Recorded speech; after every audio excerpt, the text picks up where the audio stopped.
13 फरवरी 2021 रात के 11:47 नई दिल्ली का पटेल नगर इलाका। रमेश अग्रवाल अपने छोटे से कमरे में बिस्तर पर लेटे थे। पंखा धीरे धीरे घूम रहा था। 55 साल की उम्र, 30 साल की सरकारी नौकरी और एक छोटी सी बचत, यही उनकी पूरी दुनिया थी। उनका मोबाइल अचानक बजा। नंबर अनजाना था, लेकिन जो आवाज आई वो बड़ी आधिकारिक, बड़ी पक्की थी। उस आवाज ने कहा कि वो भारतीय स्टेट बैंक के फ्रॉड विभाग से बोल रहा है। उनके खाते में कुछ संदिग्ध गतिविधि देखी गई है। अगर अगले 10 मिनट में उनका केवाईसी अपडेट नहीं हुआ तो उनका खाता हमेशा के लिए बंद हो जाएगा। रमेश अग्रवाल घबरा गए। उन्होंने वो ओटीपी बता दिया और जब तक उन्हें कुछ समझ आता, उनके खाते से 2,48,000 रुपए गायब हो चुके थे। वो रुपए जो उन्होंने अपनी बेटी की शादी के लिए जोड़े थे। उस रात, उसी वक्त झारखंड के जामताड़ा जिले के कर्माटांड गांव में बिजली का एक बल्ब जल रहा था।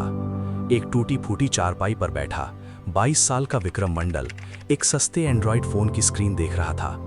उसके चेहरे पर ना कोई घबराहट थी, ना कोई पछतावा, बस एक ठंडी सी मुस्कान थी, जैसे उसने शिकार पकड़ा हो और उसे पता भी ना हो। विक्रम मंडल कोई आम अपराधी नहीं था। वो उस पूरे तंत्र का एक छोटा सा हिस्सा था जो झारखंड की लाल मिट्टी में जन्मा था और पूरे देश की जेबें काट रहा था। जामताड़ा, ये नाम सुनते ही आज पूरे देश की साइबर पुलिस के कान खड़े हो जाते हैं। लेकिन कहानी की शुरुआत आज से नहीं, बल्कि करीब 1.5 दशक पहले हुई थी। झारखंड का ये जिला हमेशा से गरीब रहा। कोयले की खदानें थीं, लेकिन उनसे मिलने वाला पैसा कभी आम आदमी तक नहीं पहुंचा। जंगल थे, पहाड़ थे, लेकिन रोजगार नहीं था। युवा बेकार थे और बेकारी में जो जहर घुलता है वो उन्हें कहीं ना कहीं ले जाने वाला था। फिर किसी ने पहली बार एक प्रयोग किया, एक फोन कॉल, एक झूठ और किसी अनजान के खाते से पैसा। जब वो प्रयोग सफल हुआ तो देखते ही देखते पूरा गांव इस धंधे में उतर गया। साल दर साल ये जाल फैलता गया। पहले सिर्फ बैंक वाले बनकर कॉल आती थी, फिर आयकर विभाग, फिर ट्राई, फिर सीबीआई। नए नए भेष, नए नए झूठ। जो तरीका कल काम करता था वो अगले महीने पुराना हो जाता था और नया तरीका तैयार हो जाता था। ये सिर्फ अपराध नहीं था, ये एक उद्योग बन चुका था। गांव में नए मकान उठने लगे, बाइकें आने लगीं।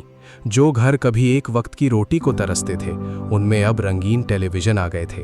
और इस सब के पीछे था सिर्फ एक झूठ, एक कॉल और एक ओटीपी। वर्ष 2020 में जब पूरी दुनिया कोविड की मार झेल रही थी, तब जामताड़ा के ठग फल फूल रहे थे। लॉकडाउन में लोग घर बैठे थे, बैंक बंद थे और डर का माहौल था।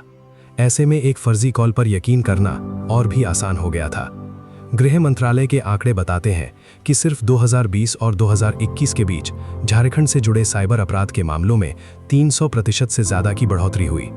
प्रधानमंत्री नरेंद्र मोदी के डिजिटल इंडिया अभियान ने जहां एक तरफ करोड़ों लोगों को बैंकिंग से जोड़ा, वहीं इस जोड़ने की प्रक्रिया में जो डिजिटल अनपढ़ता थी, उसी का फायदा ये ठग उठा रहे थे। डीएसपी अनुराधा सिंह उस वक्त झारखंड की साइबर क्राइम शाखा में तैनात थीं। वो पहली अधिकारी नहीं थी जो जामताड़ा की फाइल देख रही थी, लेकिन वो पहली थी जिन्होंने इस पूरे नेटवर्क को एक संगठित ढांचे की तरह देखा।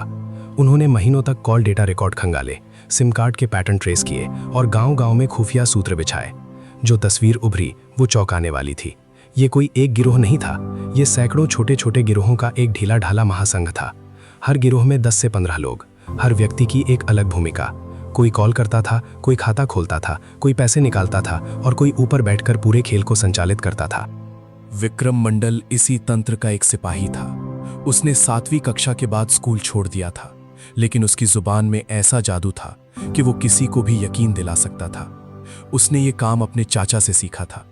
पहले वो छोटी रकम उड़ाता था, 5,000, 10,000। फिर धीरे धीरे उसने तरीके बदले, भाषा बदली और निशाने भी बदले। वो बुजुर्गों को, विधवाओं को, रिटायर्ड लोगों को टारगेट करता था, क्योंकि वो जानता था कि जिसके पास खोने के लिए सब कुछ हो और जो तकनीक से अनजान हो, वही सबसे आसान शिकार होता है।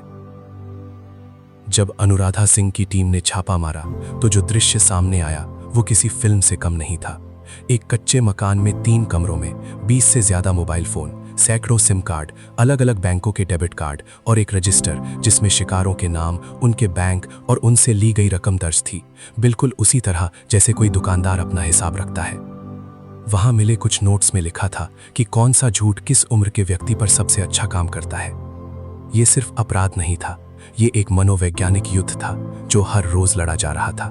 गिरफ्तारियां हुई, मुकदमे दर्ज हुए, कुछ लोग जेल गए, लेकिन जामताड़ा रुका नहीं, क्योंकि जो पकड़ा गया वो सिर्फ सिपाही था। असली खेल तो उन तक पहुंचा ही नहीं जो इस पूरे तंत्र के ऊपर बैठे थे, और यही सबसे डरावनी बात थी।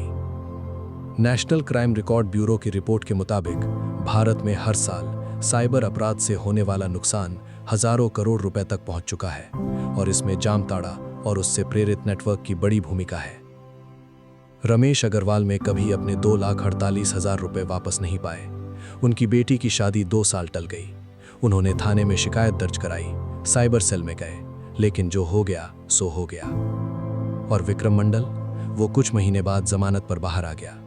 एक नया सिम कार्ड, एक नया फोन और एक नया झूठ, बस इतना काफी था नई शुरुआत के लिए। जामताड़ा सिर्फ एक जगह का नाम नहीं है, ये एक सोच का नाम है। वो सोच जो गरीबी और तकनीक के बीच पैदा होती है, और जिसका शिकार वो लोग बनते हैं जिन्होंने पूरी जिंदगी ईमानदारी से जीने की कोशिश की। जब तक ये सोच जिंदा है, जामताड़ा जिंदा रहेगा, किसी ना किसी नाम से, किसी ना किसी गांव में, किसी ना किसी फोन पर।